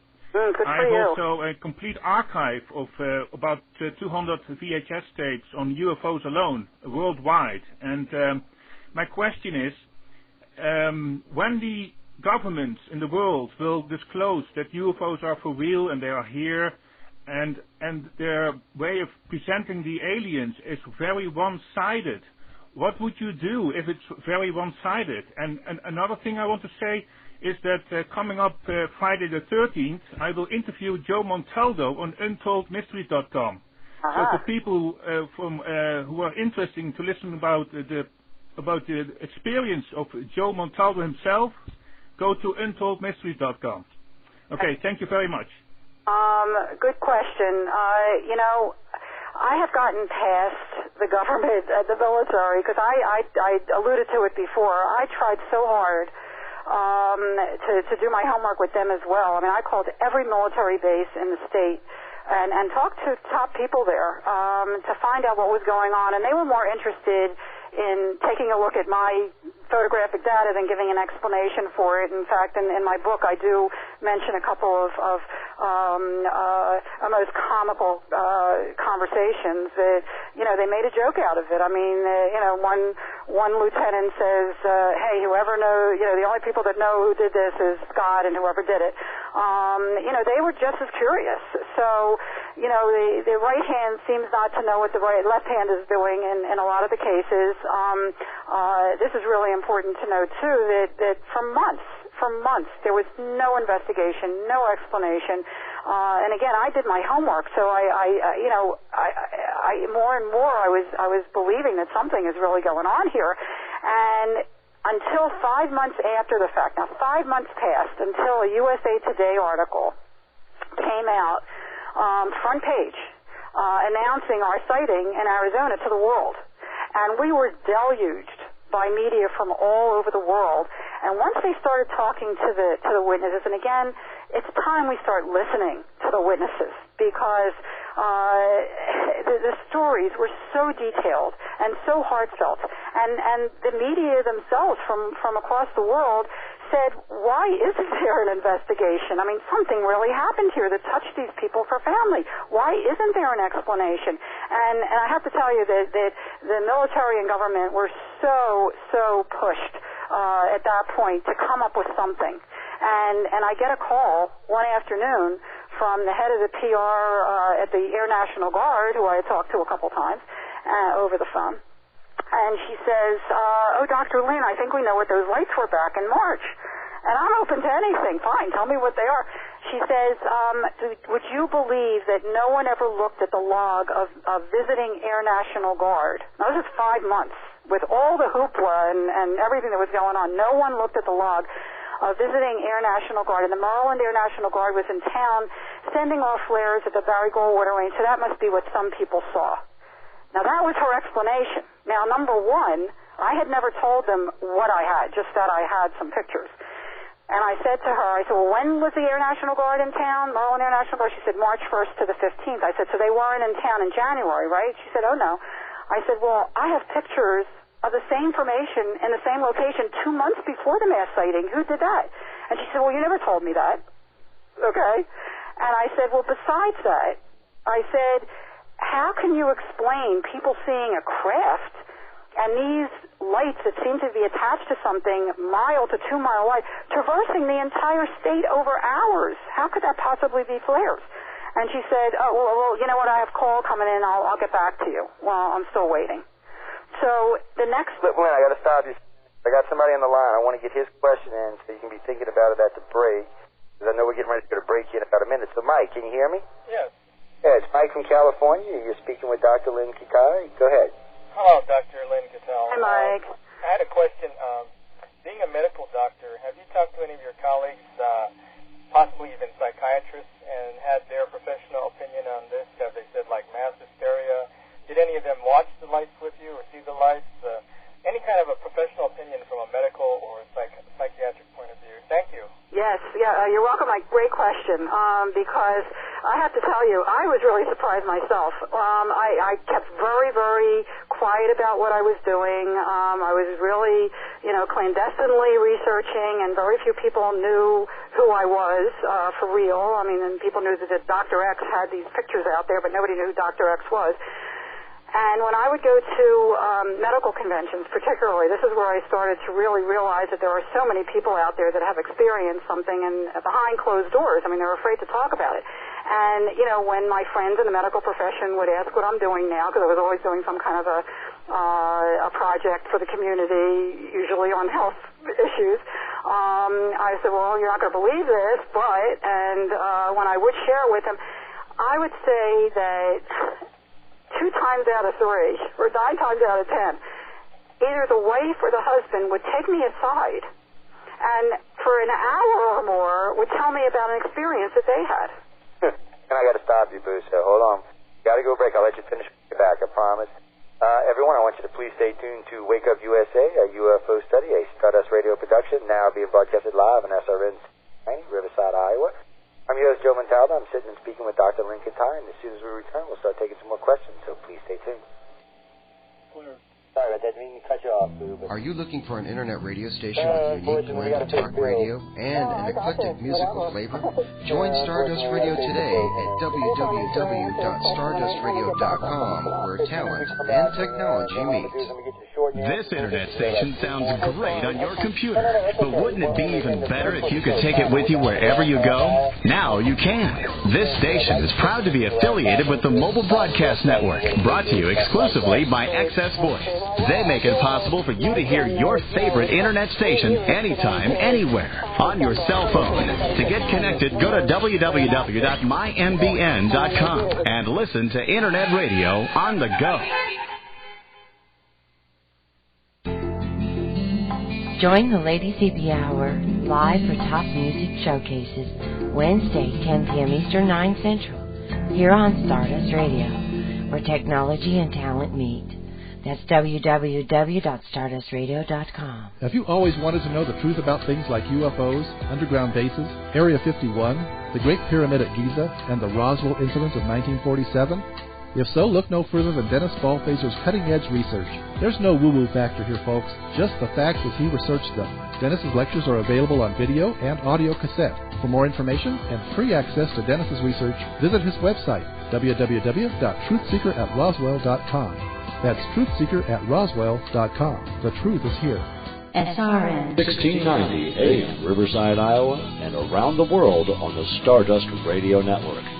www.stardustradio.com. Good evening and welcome back to Wake Up USA, a UFO study, a Stardust Radio production. I'm going to let Dr. Lynne Kitei go back to answering her question since I rudely cut her off at the break. That's okay.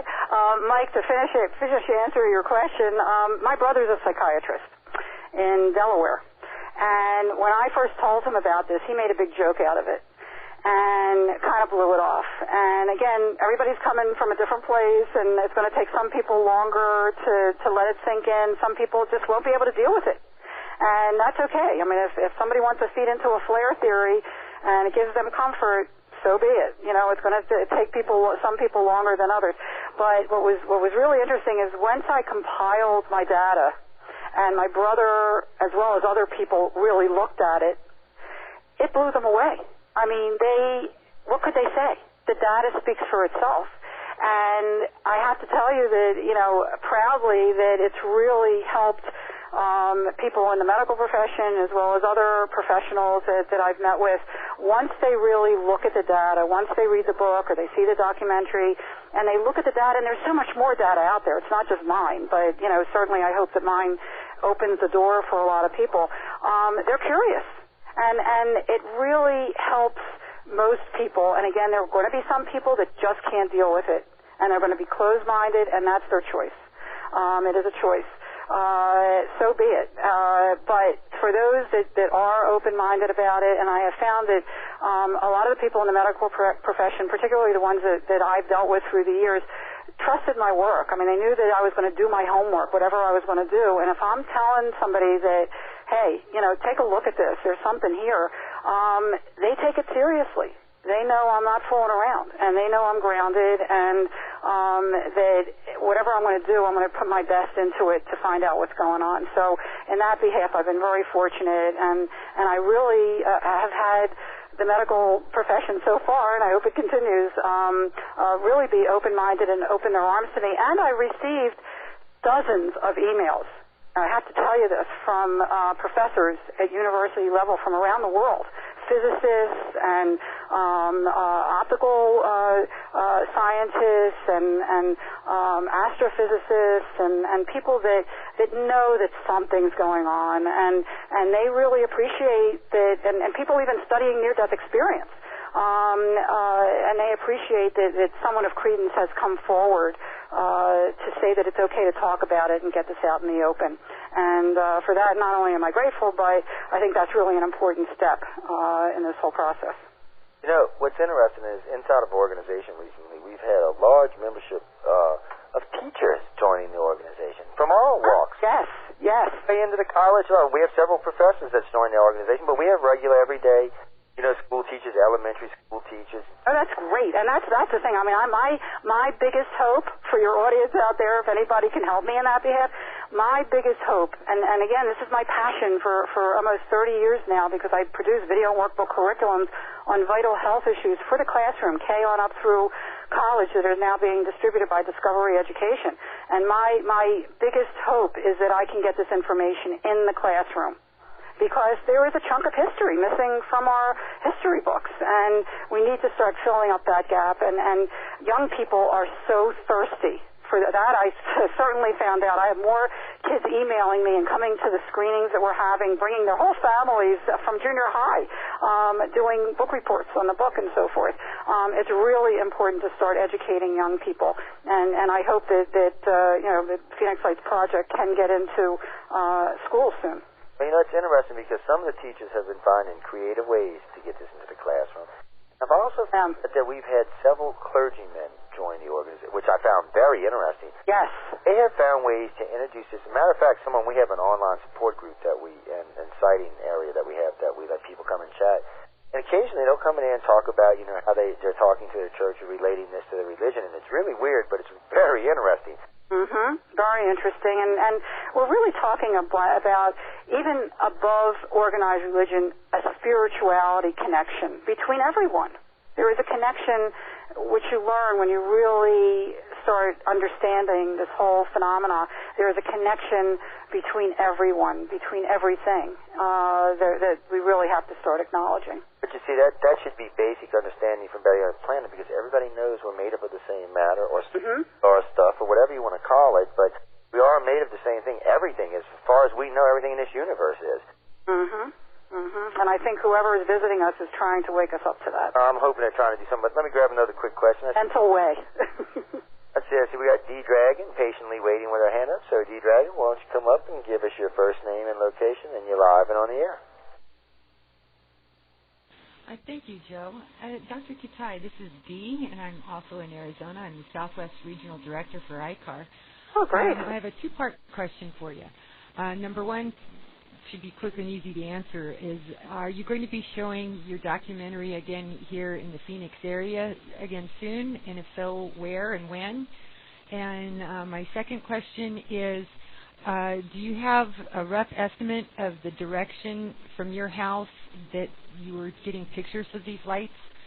Because they're still being seen and videotaped and photographed today. My husband and I just this last last September got almost 3 minutes of footage of the lights.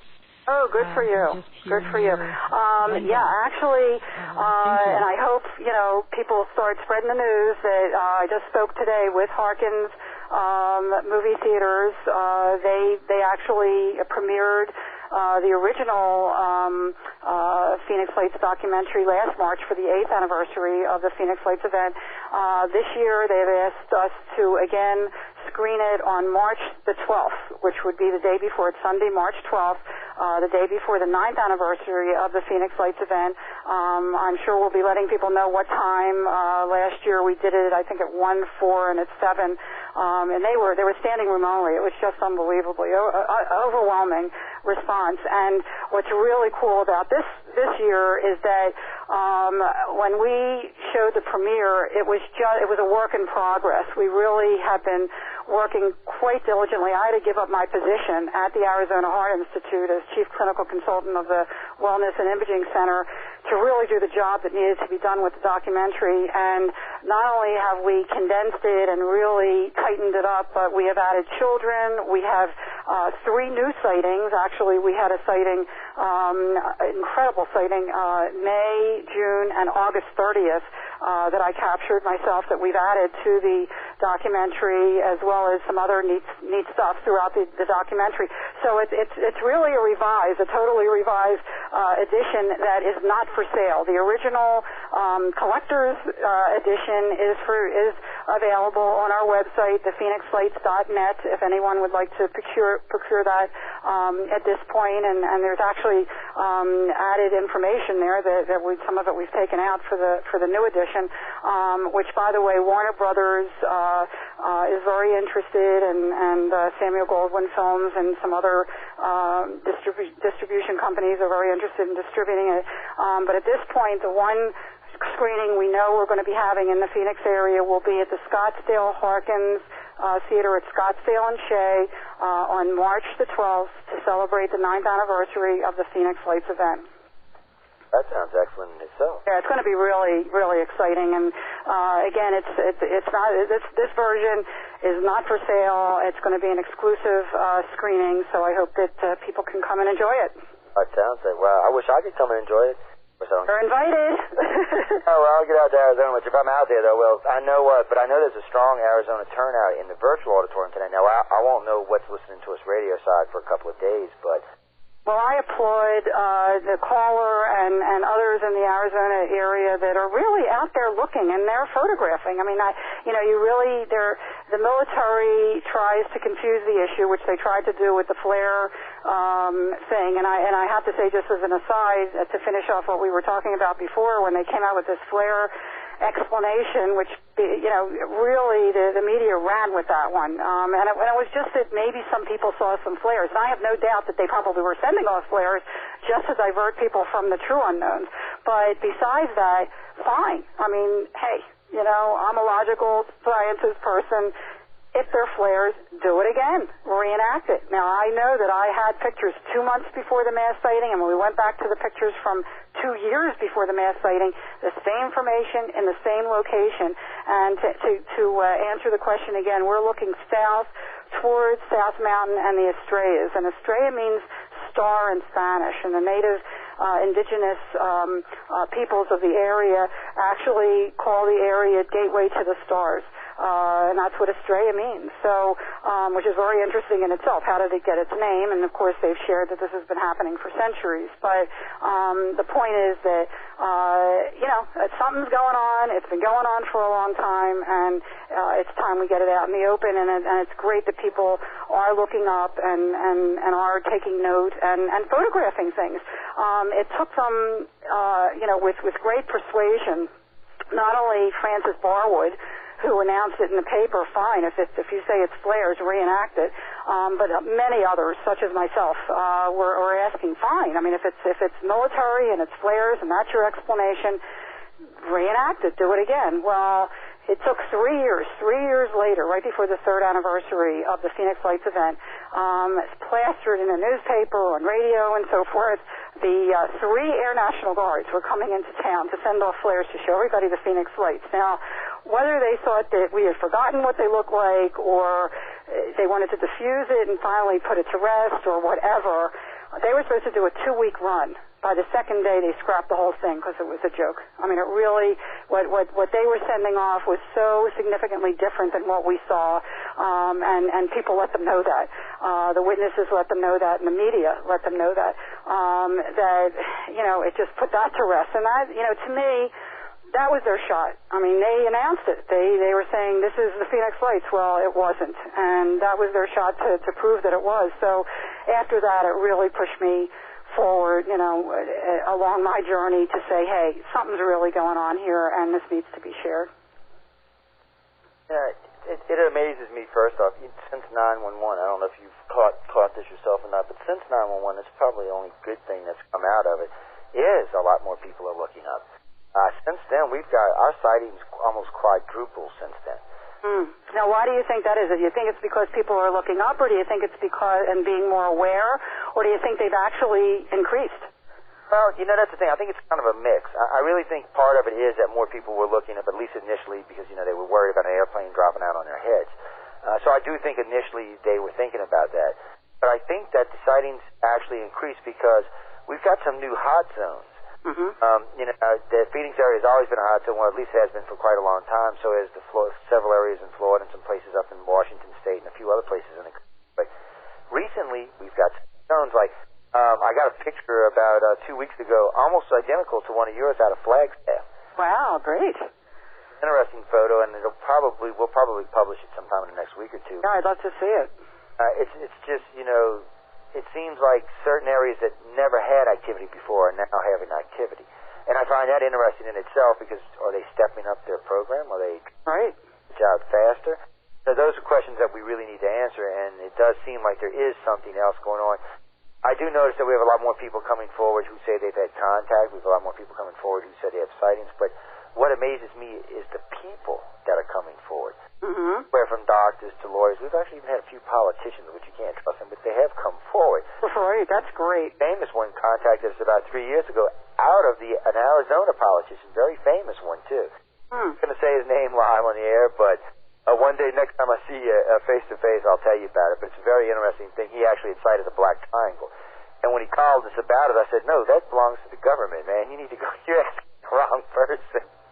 It looks like one of those T3BA things, and we told him that we really do believe those belong to the government. Not They show up in typical places like out by Gulf Breeze near the testing ranges, all throughout New Mexico, Arizona, Nevada, and California, which is the same places the X-117s were being called UFOs. So those we do believe are flying out there, and we do believe those are ours. Now, all the rest of the stuff, I do not believe we have the technology in any shape, form, or we can't even reproduce the Foo Fighters from 1950, much less anything else that's been photographed recently. Right, and to have something that's almost 2 miles wide, totally silent, I mean, that's incredible. Now, if it was floating in the ocean, I'd say maybe we built it, but floating in the sky, I'm not buying it. But let me grab another quick question, because I know we're getting kind of short on time here. I see Gossamer's been patiently waiting, so Gossamer, why don't you come up and give us your first name and location, and you're live on there with Dr. Lynne Kitei. Yes, hello, Dr. Kitei. My name's David. I'm D. Dragon's husband, also Arizona State Director for ICAR. We live here in Glendale. And I got 2 quick questions. One, I was curious if you've ever had any daylight sightings. I know I've had several daytime sightings myself. And also, the lights themselves, I had a sighting of them again 2 weeks ago on a Thursday, and one of the lights descended and made a hard right-angle turn to the north. And I'm just curious if any of the lights you've ever seen made abrupt direction changes like that. Thank you. Right. I have had, and by the way, please email me. Anyone that wants to email me, my website, www.thephoenixlights.net. There's the contact right at the bottom of the page. I love to hear from people, and I would love to hear from you and your wife, and certainly have you come to the screening in March. I would love that. But I have to tell you, I have not seen anything zigzagging, although today I had a call from somebody that did. I mean, people are seeing phenomena like that, and I have taken daylight pictures. In fact, I have a collection, if I want to tell you, and what we're doing, by the way, and this might not be till the fall, is that I've been asked by ASU, Arizona State University, to actually have an exhibit there, which we are now getting together, and I'm going to be having some of these other pictures that have never been out there before at the exhibit, and a few of them were actually taken. I collect sunsets. I love sunsets, and we have such beautiful sunsets in Arizona.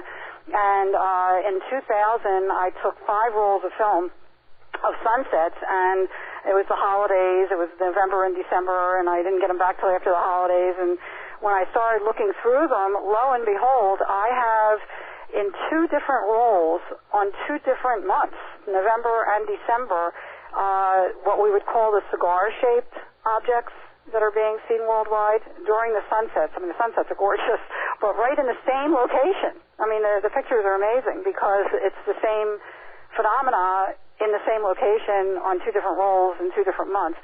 And so I have those and a couple others, daylight pictures. So, yeah, I've taken them during the day as well.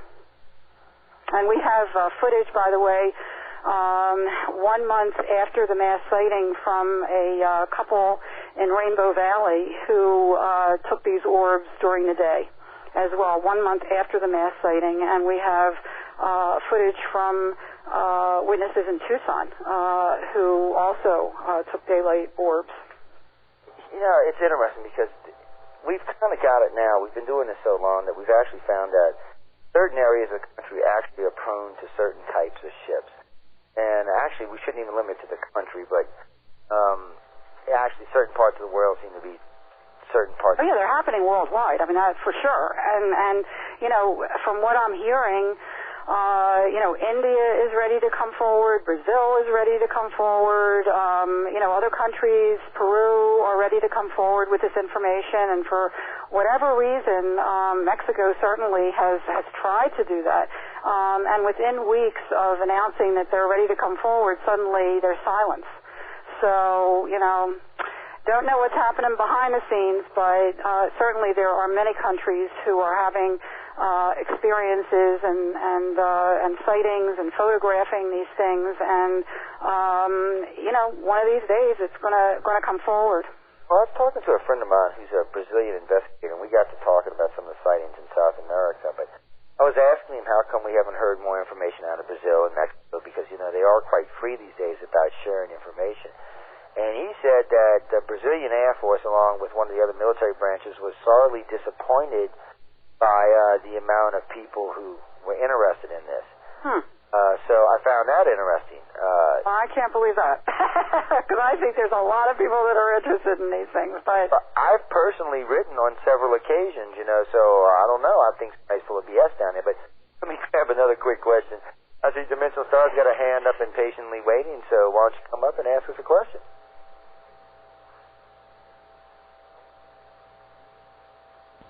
Hello, Dr. Lynne. I'm sorry, I'm not sure I can pronounce the last name. My name is November. That's okay, like a key and a tie. And a little bit earlier in the show, you briefly mentioned an experience that you had, I believe at night, with images and writing things down. I have done the same thing. And I wanted to know if you could describe that experience, because I wanted to see if it was similar to what I had experienced. Thank you. Well, I'd like to refer you to the book, because I have to say that we'd be on the phone for another 3 hours. The month after the mass sighting, some really bizarre things happened to me that month after the mass sighting happened, including and not limited to the fact that the pictures that I took 2 months before the mass sighting did not turn out at the time. When I went to the developer, that one strip, and thank goodness I kept it because there were pretty sunsets at the end of that strip, I was told were blank. And I believed the developer. I mean, I didn't know anything about photography, really, and I put it away. 1 week after the mass sighting, and this is just one of the things that happened, after I saw a TV program report with Jim Delatoso, not only showing my video of the 3 lights over the city, but other videos and photographs from around the world, and again, that's the first time I heard of it, of these amber orbs in triangle formations, that blew me away. And that night, throughout the night, I had the pressing thought, take the negatives back, take the negatives back, there's something in the negatives, take the negatives back, take the negatives back. All night long till the morning, it was like, okay, I'll take the negatives back. I would have never thought to do that. Something definitely made me do that. I mean, and the thought was there all through the night. And when I went to the developer, I handed the negative strip and said, I know they look blank, and there were only lights, but maybe there's something there. Could you darken it, lighten it, whatever? And about a half hour later, she comes forward with 4 amazing pictures, which was the start of my realizing that I absolutely caught this formation 2 months before the mass sighting, head on, turning into a V shape. And then it wasn't until the following December when I went back to the pictures again that I realized that one of those pictures, one of that 4, was the first picture that I had taken in 95. I had all along thought that it was from the 97 January sighting, 2 months before the mass sighting. And here I had the same formation in the same location, not only the close orbs that my husband and I saw, but the same formation in the same location in the background as well. I would have never known I had that if I hadn't had that experience that night. The following week, actually, after I, had said to, and I'm giving away the story a little bit, but there's a lot more to the story than March 13th. But the following week, after I had conferred with my friends and said, why do I have this stuff? I don't know anything about this topic. Why do I have it? I don't want to have it. I mean, what is this all about? What's going on here? And, they would come back with, Lynne, if anybody can do something credible and professional with this, you can. That's what you've been doing for 25 years, is educating the public on vital issues. And, if something's going on here, you'll get to the bottom of it. And, that really touched me, because not only did my friends trust me enough to say that, but, I thought, geez, if I'm really supposed to do something productive with this, show me the way. I mean, I just really let it out there to the universe. I'll go wherever this leads. And there's a lot more to this story, because it was right before the lights reappeared that I had realized that I'd had my near-death experience, which I go into detail in the book, and I won't go into that now, but which, I've trusted for a long time, since I was a kid, that we are not alone. I saw it myself when I was a kid. And I'm getting into to more things. I don't want to leave it open-ended, but there's a lot more to the story. And, I just put it out there. Hey, if this is real and there's somebody out there that's watching and helping us grow if we listen, I'll listen. Show me the way. And I have to tell you, that experience, and I won't get into it here. I hope that you read the book so you can enjoy it, because it's in great detail in the book. But I asked for a sign, and I got a sign, let me tell you. And, from that day forward, I've just gone with the flow. I've dedicated my life to it because it's come to that. But the puzzle pieces have just fit together, and it's unbelievable, the people I've met, and I believe everything happens for a reason. I've really come to believe that, and there are no coincidences. Because I'm just going with the flow here. If it ends tomorrow, I know that I've done, a book and a documentary, a product that people can learn and enjoy and grow from. But if it's supposed to be bigger than that, I've surrendered. I'm going with it. So I hope you do read the book. It's available on Amazon.com or our website or certainly the library if you want to go that route. But there is so much more to this story than March 13th, and I hope that you get to read it and enjoy it. Well, ladies and gentlemen, I suggest everybody go pick up a copy of the book, read it, enjoy it. If you can catch a documentary, catch it. It was very interesting. For the people that were at the X conference, we had a little advantage there. Oh, speaking of that, too, while I'm thinking about it, I got something that you don't have to email you. I got a copy of something I need to send you from the X. But I'll send that to you sometime in the next days. I'll get it out to you. You should enjoy it. It's the interview we did at the. That's great. And I'll send that to you as well. But it's been. I got to say, it's been very interesting. Oh, tell them one more time. Give them the website one more time. Tell them right where to find the book, because I know we're getting short on time here, and I don't want to forget, so go ahead. Okay, I really appreciate it, and thank you for letting me be a guest and sharing, because that's what this is all about. So share the information. It's www.thephoenixlights, one word, plural, thephoenixlights.net. And again, I have a contact on there. If anybody would like to email me their experiences, I love to hear from people, and I will get back to you. And also, we have pictures on there. We have the 2-minute trailer to our documentary. You can procure the book or documentary through our website. The book is available certainly on Amazon.com and Barnes & Noble.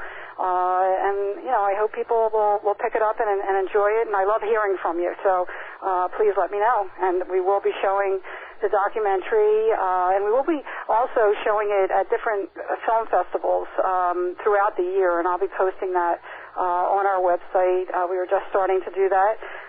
We won the New York International Film Festival Best Director Award and the 2005 Sci-Fi International Film Festival Best Documentary Award, and we will be showing it not only on March the 12th here in Phoenix, but also at the International UFO Congress Convention in Laughlin. And that is at Laughlin. I forgot I'll be at Laughlin. Sometime between February 26th and March 4th. That's their conference, and I know that they're going to be showing it there. So I hope people will see it, and that'll be the exclusive version that is not for purchase, but the original collector's item now is available on our website, through our website. Well, I'll be there. We'll be working for us for Wake Up USA, and we'll be working as ICAR at the. So we'll be there. Well, excellent. I hope to see you there. Oh yeah. Well, we try to catch as many as we can. But on that note, ladies and gentlemen, I want everybody to tell Dr. Lynne Kitei good night, because we're going to get out of here in a few minutes. This week's guest is going to be Peter Robbins at Left at Eastgate, so this should be interesting. Lately we've had some very interesting guests on the show. It's very interesting the amount of information that has been flowing through here in the last 6 months. I have found to be just fascinating in itself. For me, this is an opportunity because I get to interview my fellow ufologists, and it kind of catches them a little bit off guard because I'm a ufologist. Some of them know it, some of them don't. But anyway, guys and girls, on that note, we're just about completely out of time, so I want to thank everyone for listening to Wake Up USA, a UFO study, a Stardust Radio production. I want to invite you to join the Ladies EB Hour shortly following Wake Up USA. Good evening. If you would like to continue this discussion after the show, join us in ICAR's Pal Talk chat room, UFO Alien Phenomenon, under the Social Issues category. This internet station sounds great on your computer, but wouldn't it be even better if you could take it with you wherever you go? Now you can. This station is proud to be affiliated with the Mobile Broadcast Network, brought to you exclusively by XS Voice.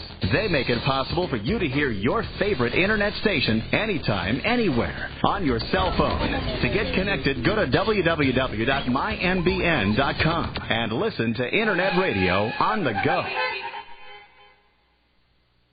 Have you always wanted to know the truth about things like UFOs, underground bases, Area 51, the Great Pyramid at Giza, and the Roswell incident of 1947?